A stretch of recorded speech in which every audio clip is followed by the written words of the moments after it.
as we see. Mr. Chair, I said that the I am not country needs. expressing an opinion here. I am articulating the provision of law. You do not change the provision of law, Mr. Secretary.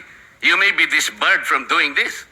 Then, it's your opinion, sir. It's your option, sir. Sinabi ko na nga, hindi ko opinion dito. I am Then it's your option, sir. the It provision is of law. what you wish to happen. That you may proceed Ikaw ang with what you nagbibigay wish. ng opinion, nilalagay mo yung restitution to test the goodwill of a possible applicant. It is not in the law.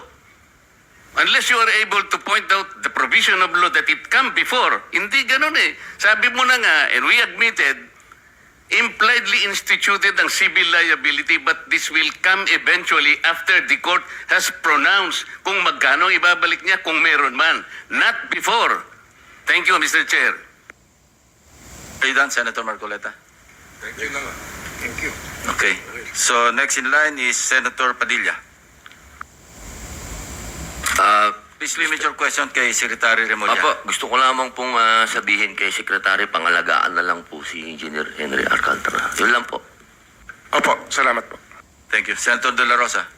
Thank you, Mr. Chair.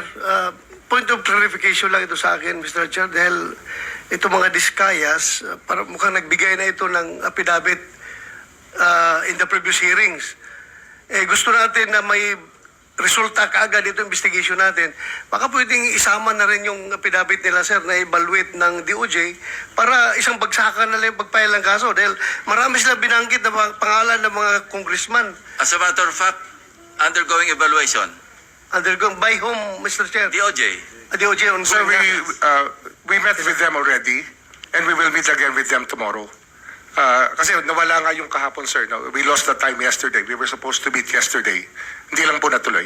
Yes, sir. Mr. Chair, just para mas maganda kung isang bagsakan na makuha na sana lahat yan, mapaila na kagad, Opo. mas maganda. Thank you. Thank you lang, Mr. Chair. Thank you, Salamat. Senator Rapi. Yeah, Mr. Chair, to Secretary Mulya, wala nga talaga sa batas yung bang magsoli muna ng pera para ikaw ay mapasok sa WPP. Pero kung pagbabasehan natin yung kagusto ng taong bayan, ang galit ng taong bayan, na gusto nilang magpakita yung goodwill, yung accused bago siya mapunta sa WPP, siguro mas maganda kung sundin natin yung kagusto ng taong bayan, right? Opo. Thank you, Mr. Chair.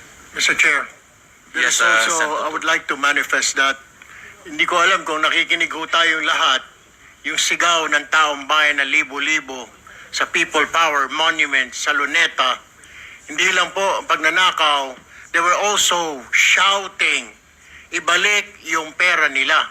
And I believe the Secretary of Justice heard that, and I believe Malacanang heard that.